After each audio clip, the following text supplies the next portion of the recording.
ഇനി ഇതിന് വരുന്ന കീടാക്രമണത്തെ തടയാനായിട്ട് എന്തൊക്കെ ചെയ്യാമെന്ന് നോക്കാം. എല്ലാ ആഴ്ചയിലും നമ്മൾ Neem oil soap solution spray ചെയ്ത് കൊടുക്കണം.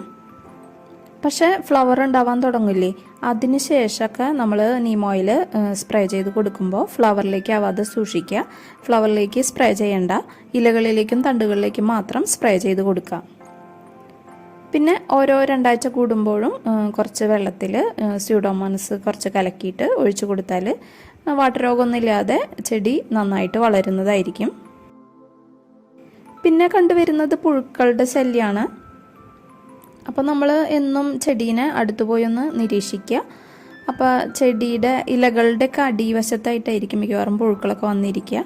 അപ്പോൾ അങ്ങനെ വല്ലതും കാണുകയാണെങ്കിൽ നമുക്ക് അപ്പോൾ തന്നെ കൈയോടെ പിടിച്ച് അതിനെ നശിപ്പിച്ച് കളയാം. അങ്ങനെ ഒരു 90 ദിവസമൊക്കെ കഴിയുമ്പോഴേക്കും